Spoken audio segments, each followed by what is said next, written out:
Opposition leader to the president of Belarus flees the country. A U.S. court in Washington, D.C. summons the Crown Prince of Saudi Arabia to face a lawsuit. The German foreign minister expresses frustration over possible U.S. sanctions regarding a pipeline with Russia. And Putin says his country has created a vaccine, which he tested on his own daughter. This is the world at large, and we are Politics 1001.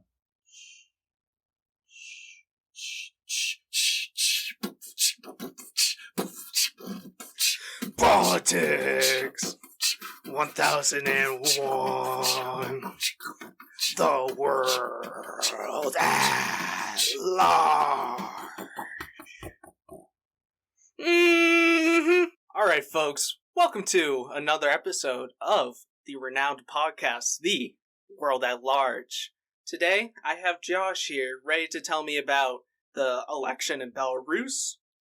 Yes, I am here to do exactly that, Ian. So, if you guys didn't know, there was an election held in Belarus, actually a little bit, not too long ago. And this election had some rather controversial results, shall we say, as we like to use the word. And yes, we do. the issue with this election is that the main president of Belarus, the current one, Alexander Lukashenko, kind of won with 80% of the vote. And you might be thinking, well, it's democracy. If he won 80% of the vote, it's 80% of the vote, right?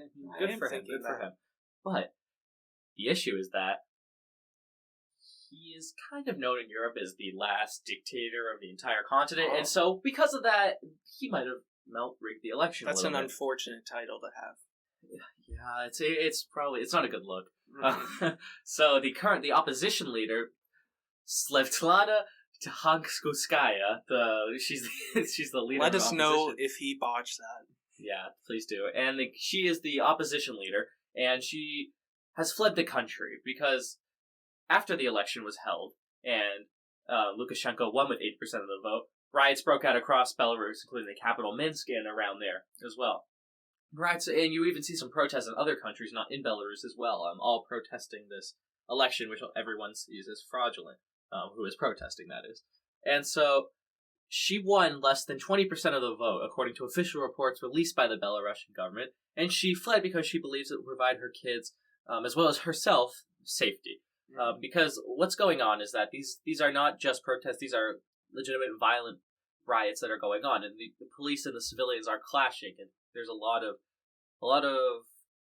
let's say, it's not very nice to be protesting Belarus. This is no peaceful protest seen in Washington over taxes. Over taxes, yeah. I mean, this is a issue that is really serious to the people, and they're angry, and they're trying to, make their voice heard, and they think that only through violence is this going to be seen. And so this is something that has been going on for 2 days now. And so Tikhanovskaya fled to Lithuania. The closest country she could find with her kids to seek refuge.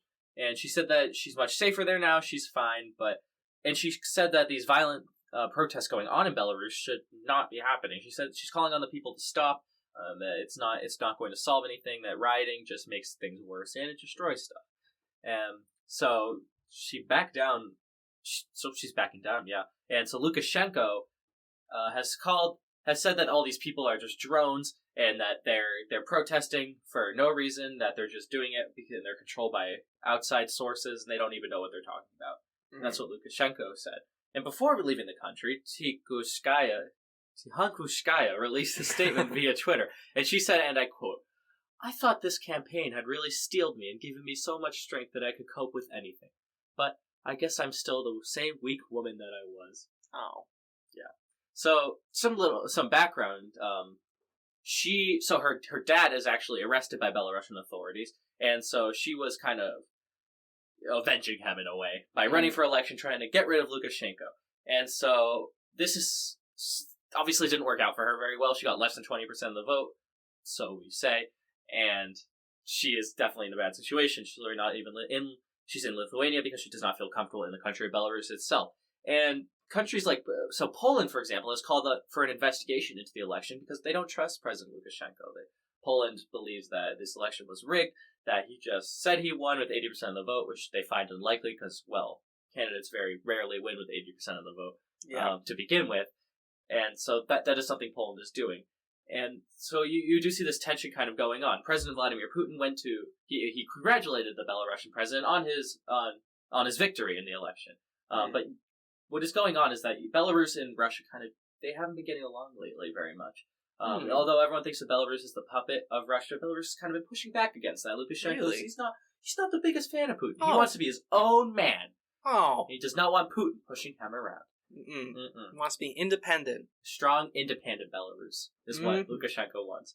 And so maybe Putin is just trying to be nice to Lukashenko. Congratulations, Mr. Lukashenko. You are a very good president. Well, thank you. And I'll be my puppet again. And so maybe that's what's going on. Maybe it's kind of hard to tell. But nevertheless, everyone around Belarus, Poland, the Baltic states, Ukraine, they're all not very big fans of Lukashenko. And they're also not big fans of Putin either. So, not the best situation for him. But nevertheless, it is very, I wouldn't say sad, but, well, that statement was a little sad that she released. But it looks like she's just admitting defeat. But pulls at the overall premise of not being able to have fair elections, I take that for granted in some countries. Right. So definitely. Yeah, I mean, with that, hopefully she deals with her exile issues. But in the meantime, I think to make us feel a little bit better, we're going to talk about Saudi Arabia. Oh, yeah. It always makes me feel better. Warms my heart. Yeah. It really does. So, Ian, if you remember, a few weeks ago we talked about Saad al-Jibri. I do remember. A refugee in Canada who fled Saudi Arabia after the coup in which Mohammed bin Salman ascended the position of power and became the new crown prince. Right. So, since then, there's been a little bit of events that have happened since we last talked about Saad al-Jibri. You're here to update me. Yeah, so a U.S. court has summoned Saudi Crown Prince Mohammed bin Salman to face a lawsuit involving Saad al-Jibri, who fled the kingdom again after the coup.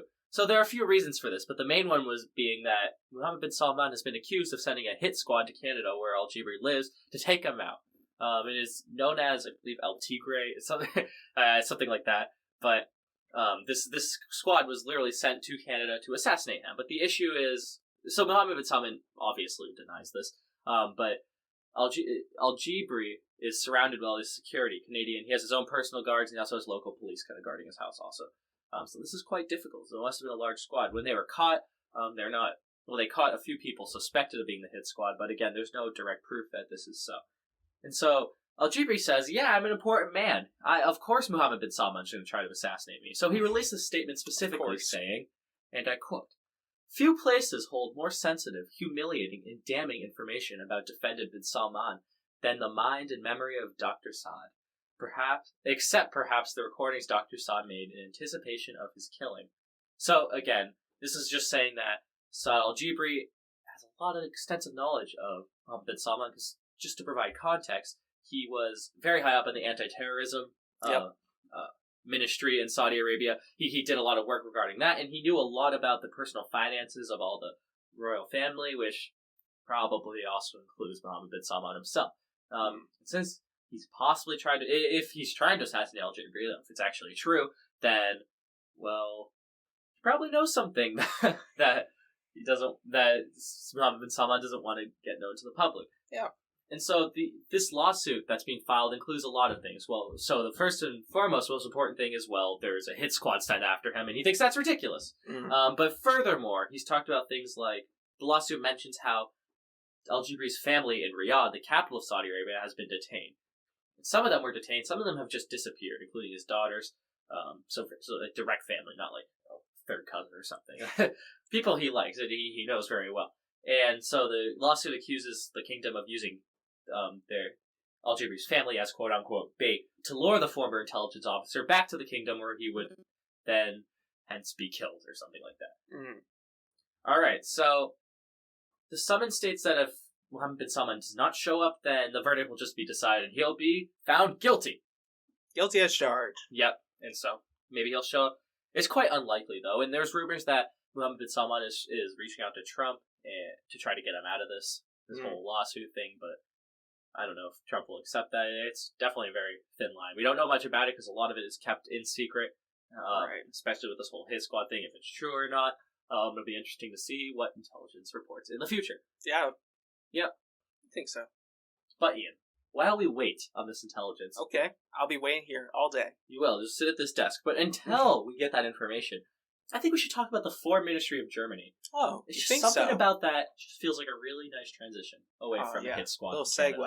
segue. Yeah. Okay, so the Foreign Minister of Germany, Heiko Maas, expressed his annoyance with the U.S. over the threat of American sanctions on a German port, which was willing to utilize a newly built pipeline. So this pipeline was called Nord Stream 2. And it's worth over $11 billion, about 10 billion euros, and it would double Russian natural gas shipments to Germany. Wow. So double. Quite a bit. Yeah, exactly. So this has angered the Trump administration because it tends to try to seek its distance from Russia. They're not big fans. They don't get along. Russian and American troops have clashed multiple times in the Middle East.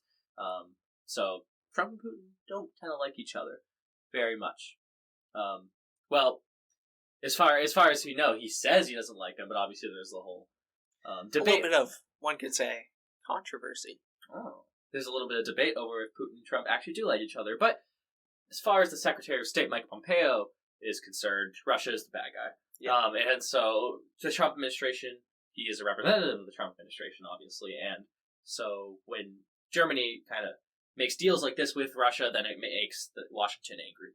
And so that's what they did. This pipeline, as I said, would double the natural gas shipments to Germany. And it's a pipeline that goes from a German port in the northern Germany, goes through the Baltic Sea, and into the small amount of land that is in western Russia that actually connects to the ocean. Right. And so it would go through there. Interesting.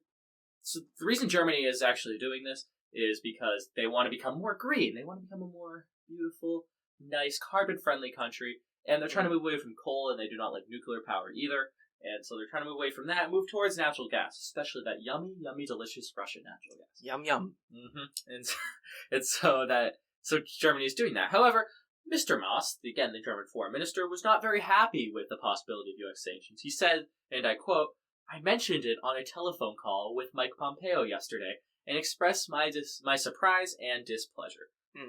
So, again, I mean, it makes sense. So Germany's not going to be very happy with getting sanctioned by a close ally. Right. That is the natural response to that. But again, the Trump administration is really just using this as a message to say, don't talk to Russia. You can either be friends with Russia or you can be friends with us. And you kind of have to pick and choose here, man, because Russia, they're not. Mr. Putin is not a nice guy. I do not like him.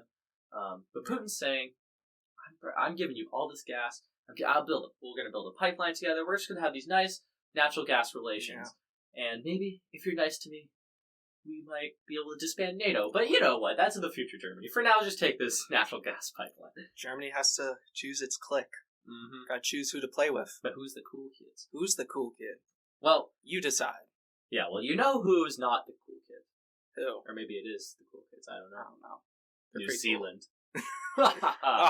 You thought you could just escape the world at large, New Zealand? Well, you could think again. You couldn't. New Zealand, once again, is seeing some coronavirus cases. So the reason that I'm bringing this up, because we don't mention coronavirus very much on here, but we are mentioning it a little bit on this podcast because New Zealand has been COVID-free for over 100 days, 102 to be exact, and even more, they've been praised for it, for their amazing and beautiful response. Well, they have COVID once again. 4 new cases emerged in the city of Auckland, New Zealand's largest city, and Jacinda Ardern, the Prime Minister, has decided that the appropriate response is to go back into lockdown for the next 3 days, and literally you can't do anything. You can only leave for essential things, like going to the grocery store. But other than that, you cannot leave or you'll be detained or something.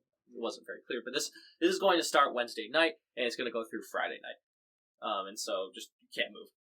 So this has been a big debate in itself, whether lockdowns are necessary, but especially in a city where, well, coronavirus really isn't that common per se, because, well, they've been technically COVID-free for over 100 days. So is the lockdown the appropriate response to shut down everything? I don't know. There's a big debate over whether just to shut everything down, let's get rid of it as fast as possible. It's just a nuisance on society. But then there's a big argument saying that, well, you have to think a little bit of people want to live their lives and the economy.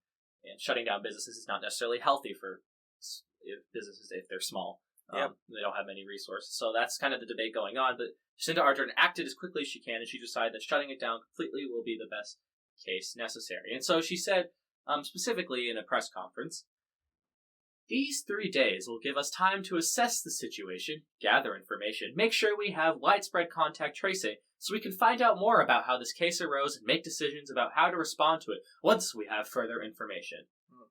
So, You didn't do a New Zealand accent.